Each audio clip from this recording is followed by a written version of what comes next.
ভালোবাসার ব্যক্তিকে বশ করুন মাত্র একটি ভিডিও, একটি আমলের মাধ্যমে। দর্শক, যারা এই ভিডিওটি শেষ পর্যন্ত দেখবেন তারা অবশ্যই আপনার ভালোবাসার ব্যক্তিটিকে বিয়ে করতে পারবেন, বাধ্য করতে পারবেন। এর থেকে সহজ, কার্যকরী এবং শক্তিশালী আমল আর একটিও ভিডিও আপনি ইউটিউবে খুঁজে পাবেন না। তাই ভিডিওটি দেখার আগে বা আমলটি করার আগে অবশ্যই কমেন্টে লিখে যাবেন অনুমতি চাই। তাহলে আমি আপনাদেরকে আমলটি করার অনুমতি দিব এবং অনুমতি নিয়ে আমলটি করলে ইনশাআল্লাহ আপনি অবশ্যই আপনার ভালোবাসার ব্যক্তিকে বিয়ে করতে পারবেন। দর্শক, আমলটি করার আগে দুটি বিষয় আপনাকে জানিয়ে নিতে হবে। তার মধ্যে প্রথমটি হচ্ছে, আপনি যদি আপনার ভালোবাসার ব্যক্তিটির সাথে অবৈধভাবে শারীরিক সম্পর্ক করেন বা ভিডিও কলে কোনো খারাপ কাজ করেন বা অশ্লীল কোনো ছবি আদান প্রদান করেন, সেক্ষেত্রে কিন্তু আপনার ভালোবাসার ব্যক্তির সাথে আপনার কোনোভাবেই বিয়ে হবে না।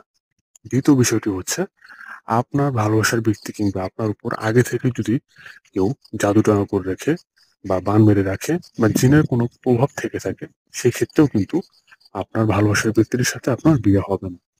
তাহলে এই অবস্থায় কি করবেন? এই অবস্থা আপনাকে অবশ্যই কোনো অভিজ্ঞ হুজুকে দিয়ে তদবির করাতে হবে। স্ক্রিনের উপর আমাদের নাম্বার দেওয়া আছে। আমরা দীর্ঘ 10 বছর ধরে এই তদবিরের সাথে জড়িত আছি এবং আপনাদের সকল সমস্যার সমাধান করে আসছি। যাদের এই সমস্যাগুলো আছে বলে মনে হয় তারা অবশ্যই আমাদের সাথে যোগাযোগ করবেন। আর যাদের এই সমস্যাগুলো নেই বলে মনে হচ্ছে তারাই কেবলমাত্র এই আমলটি করবেন। আমলটি হচ্ছে আল্লাহ রাব্বুল আলামিনের একটি পবিত্র গুণবাচক নাম, ইয়া বাসিতু। এই নামটি রাতে ঘুমোতে যাওয়ার আগে 101 বার পাঠ করে আপনার ভালোবাসার ব্যক্তিটির চেহারা স্মরণ করে বা তার ছবিতে ফু দিয়ে দেবেন মাত্র 7 বার।